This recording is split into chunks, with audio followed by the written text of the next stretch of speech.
shadows are devoured by even darker shadows, the curtain pulls back and reveals a world without light!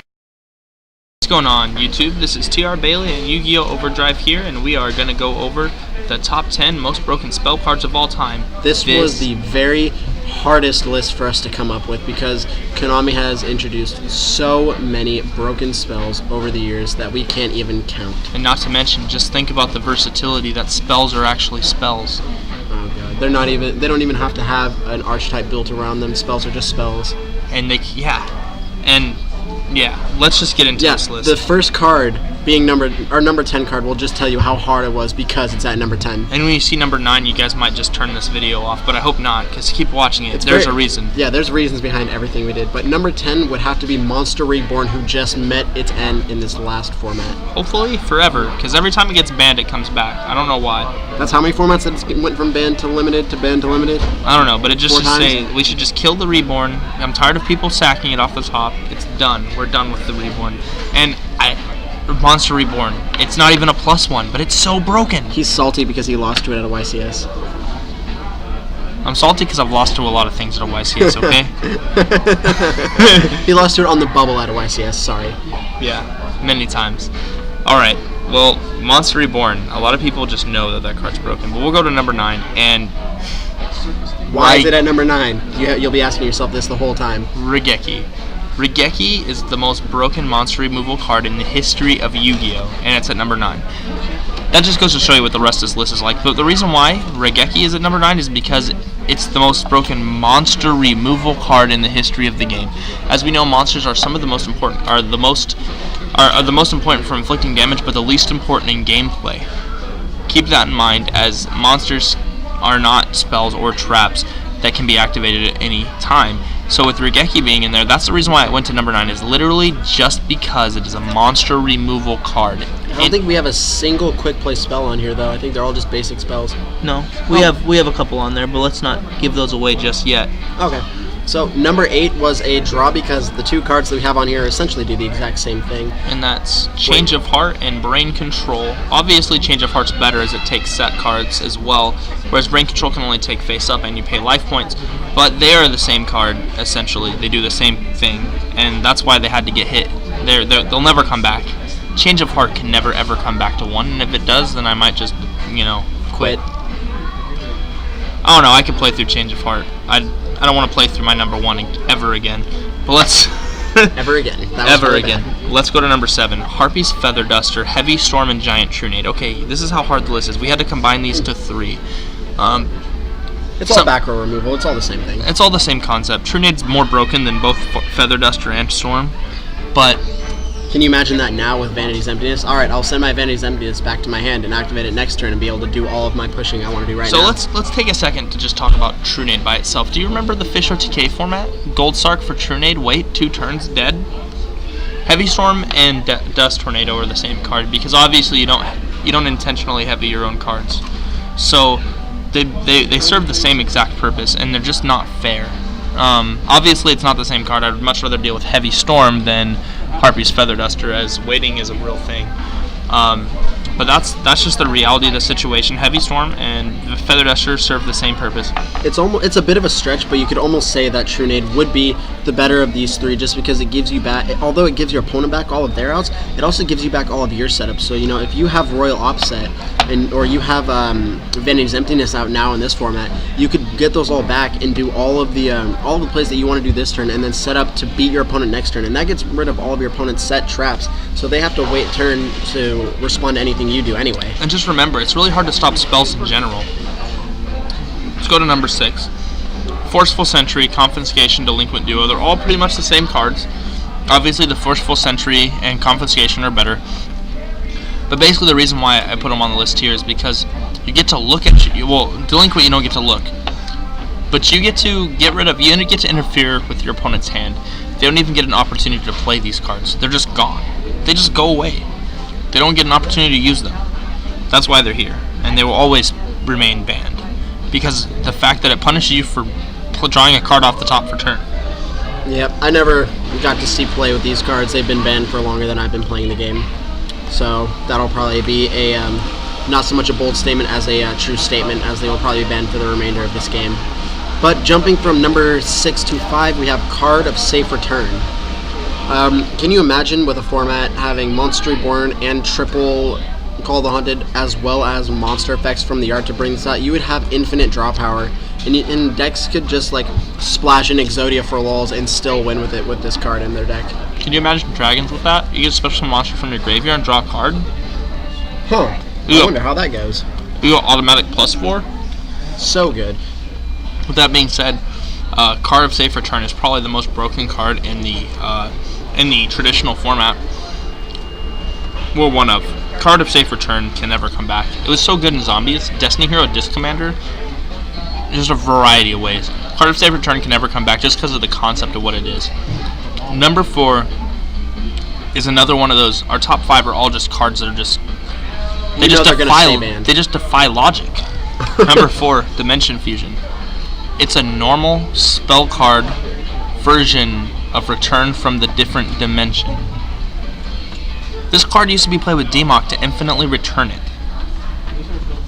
So good. Dimension Fusion has to be one of the most broken spell cards that the Konami has ever even considered. I don't know why they even considered this card. Some of the cards that they put on this, that we have on this list, are cards that we just kind of, you know, scratch our head and look retarded when we're trying to figure out why Konami thought it was a good idea to print them. I don't really have much more explanation other than Banished Dragons, special them back. For free. For 2,000 life points. Who cares? For free. Pretty much. Going from number 4 to 3, we have Painful Choice, and I don't even know what this card does. I just know it's broken. Whatever, you know what it does. I forget what it does. You choose 5 cards from your deck and you show your opponent. They choose 4 of them to go to the graveyard and 1 goes to your hand. Every deck would play this card. Mm-hmm. I choose 5 dragons. Which one do you want me to have in my hand, and which 4 do you want in the Agents. yard? I'll show you 5. I'll show you 5. I'll show you Honest and a whole bunch of other fairies. Oh, you can't add Honest, you can't add Christie, you can't add Hyperion, you can't add Earth, you can't add Venus. That sucks. Too good. Just absurd. Or, goodness gracious, Lightsworns. I'll show you Judgment Dragon, and Judgment Dragon. Then I'll activate Monster Reincarnation and kill you. Judgment Dragon. BLS Honest. Which ones don't you want me to have in my hand? I guess you'll give me Honest. Too good. Number 2 would be Future Fusion.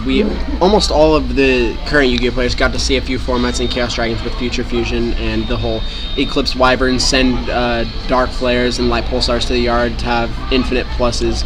And then if you could get out the 5-headed dragon, it was just too good for you as a player to not get out and beat them down with. You didn't even have to do other plays except for sitting on that 5-headed dragon. Also, when Elemental Hero Escalado was printed, combos with Zephyros started to be real, and that stuff was straight up real. Straight up real. Number 1.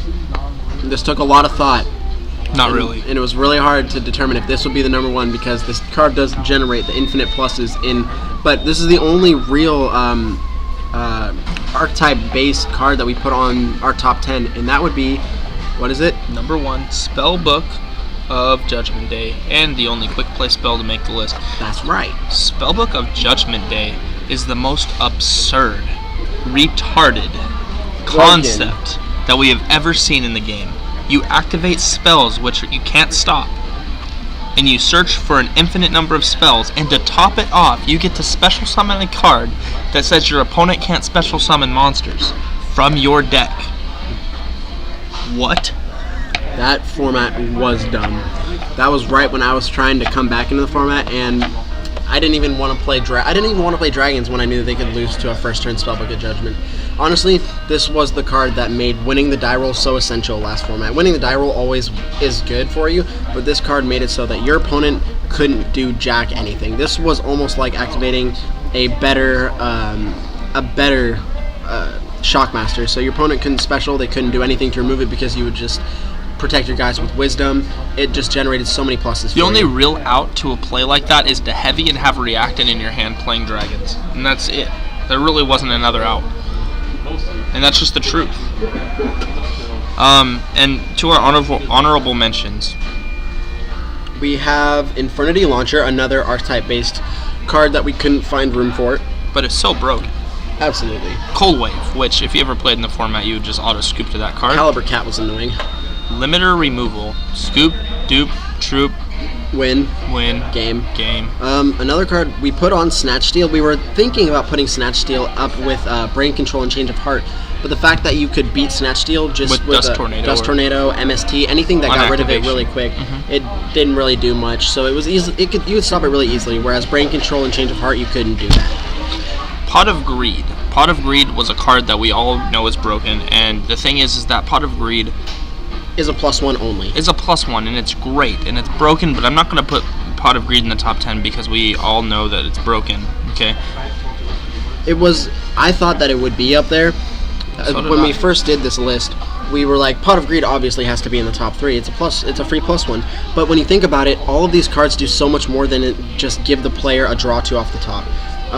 All of the cards that are on this top 10 do so much more than that and are so much better than Pot of Greed, but we all know that it's one of those cards that is never ever going to see play again. Pot of Avarice is a card that's also on the list.